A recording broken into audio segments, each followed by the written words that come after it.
राजधानी दिल्ली में दिसंबर से नर्सरी दाखिले की दौड़ शुरू होने जा रही है और इस बार एकेडमिक ईयर 2026-27 के लिए स्कूल शिक्षा में बड़ा बदलाव करते हुए दिल्ली सरकार ने सभी स्कूलों में पहली क्लास के लिए एडमिशन की न्यूनतम उम्र 6 साल होना अनिवार्य कर दिया है। इस संबंध में डायरेक्टर ऑफ एजुकेशन DOE ने आधिकारिक नोटिफिकेशन जारी कर दिया है। सरकार का कहना है कि आने वाले समय में पूरे देश में एक समान एज कैटेगरियां लागू की जाएगी ताकि शिक्षा प्रणाली में एक रूपता लाई जा सके। इस पर ज्यादा जानकारी के लिए चलते हैं हमारी संवाददाता दीपाली नंदा के पास। दीपाली, क्या है पूरी अपडेट इस मामले पर?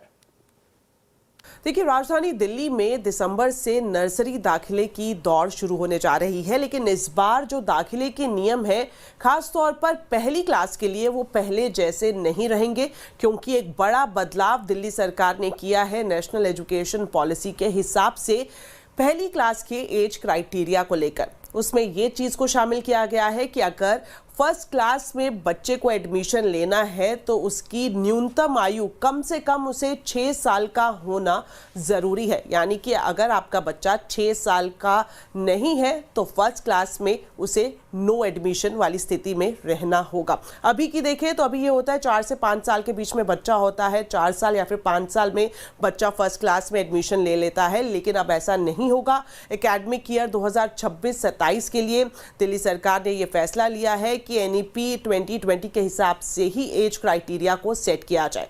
अब इससे फायदा ये होगा, दिल्ली सरकार का ये मानना है और नेशनल एजुकेशन पॉलिसी का भी यही फोकस है कि बच्चा जो है कम से कम 3 साल प्री नर्सरी में जरूर बिताए ताकि वो भावनात्मक तौर पर, मानसिक तौर पर तैयार हो सके। अभी अगर हम उत्तर प्रदेश की बात करें, हरियाणा की बात करें, तो इन दोनों राज्यों समेत करीब 20 से ज़्यादा ऐसे राज्य हैं जहां पर ऑलरेडी पहली क्लास के लिए जो एज क्राइटेरिया है 6 साल का वो लागू किया जा चुका है और अब इसकी शुरुआत राजधानी दिल्ली में भी होगी और 2026-27 एकेडमिक ईयर से ही होगी।